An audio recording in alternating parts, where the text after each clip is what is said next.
Miscellaneous minds, never explaining the minds. Devilish grin for my alias, aliens who respond. Peddling sin, thinking maybe when you get old you realize I'm not gonna fold or demise. I don't smoke crack, motherfucker, I sell it.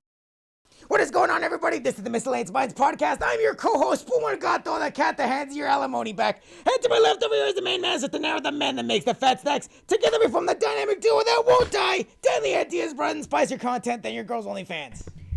What is going on, everybody? Before we get into tonight's topic, please make sure to like, comment, hate, subscribe, DM us about the bullshit. And with that, let's get right into it. So, I got one thing to say. City boy! Oh my goodness. The Miami Heat.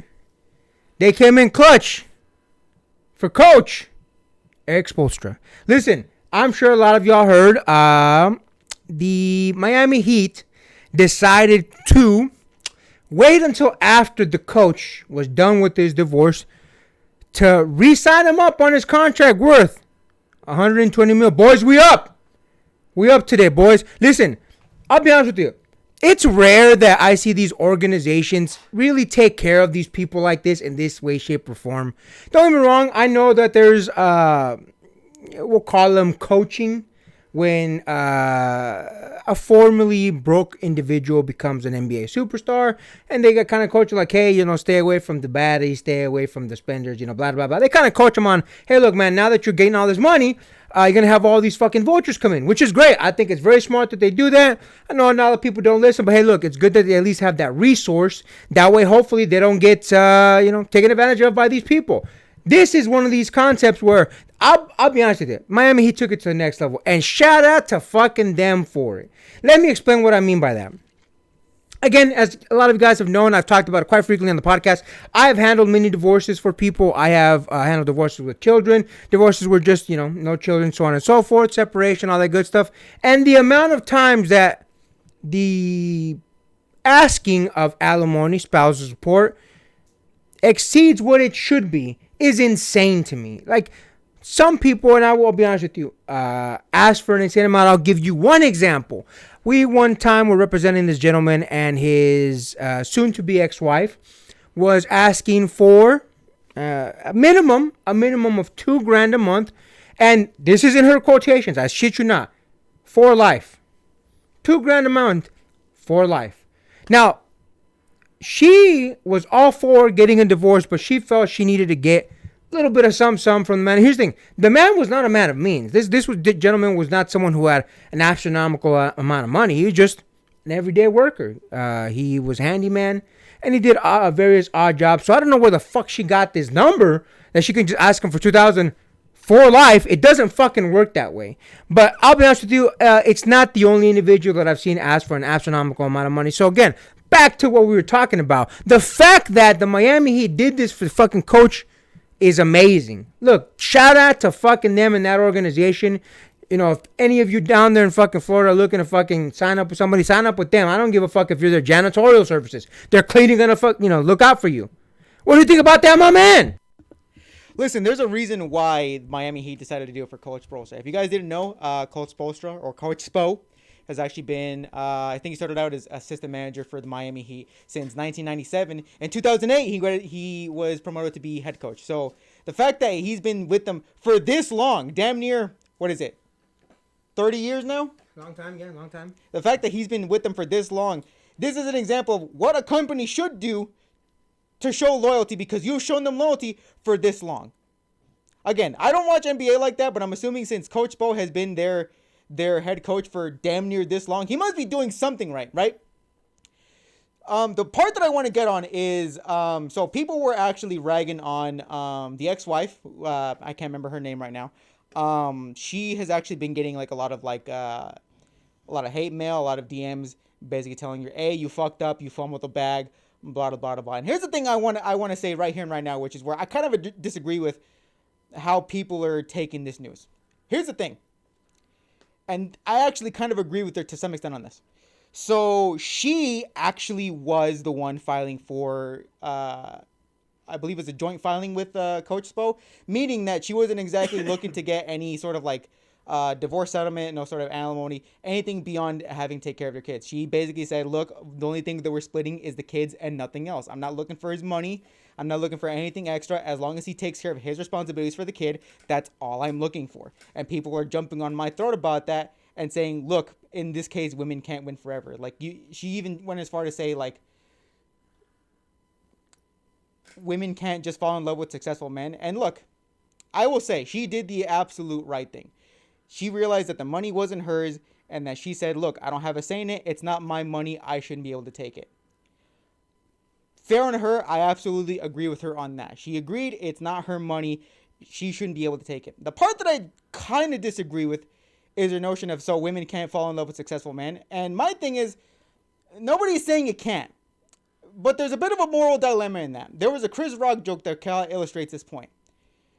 Jay-Z could only pull out Beyonce because Jay-Z had Jay-Z money in 2003. Keep in mind, in 2003, Jay-Z already had a fuck ton of money. Beyonce was 18 at the time. And Chris Rock said Jay-Z could pull Beyonce because he had Jay-Z money. If it was the other way around, Jay-Z could never, an eyeball's chance in hell, pull out Beyonce if the roles were reversed. If Beyonce had all the money and Jay-Z didn't. So with that notion, I'm not saying, look, women can't fall in love with successful men. Then I was like, nobody's saying you can't.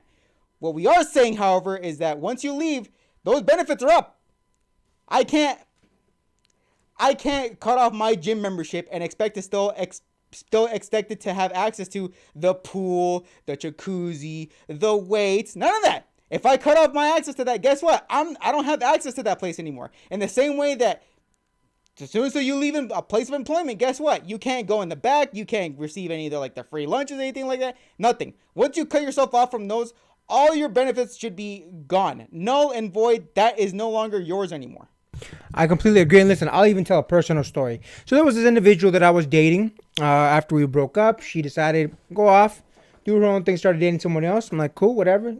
Randomly out of fucking nowhere, this individual sends me a picture. She's like, you should give me this bag.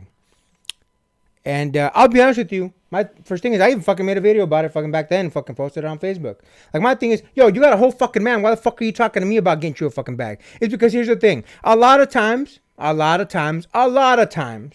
when women file for divorce, and again, they are 80% of the filers, they think, listen to all their friends, it's going to be so phenomenal, it's going to be so great, so much freedom, blah, blah, blah, and they completely forget all the logical shit like the bills and so on and so forth. Because here's the thing, if we ain't living together, your bills are your bills. So, with that being said, my fucking thing is, why in the fuck are you hitting me up? Again, the benefits are cut off, you're done. Like, here's the thing, you got money, you want to buy yourself that bag, go enjoy your bag, you buy it for yourself, don't be fucking asking me for shit. And listen, again, I'm not anywhere near in the same fucking tax bracket as Coach Spo. I get that. And good on him that he found himself a woman that's not all money hungry. Now, let's keep it 100 here. Let's be honest. We're not stupid here. The mere fact that she had children with him until a minimum of when they're 25 years old, depending on the state, there is always going to be a source of, let me get some extra money.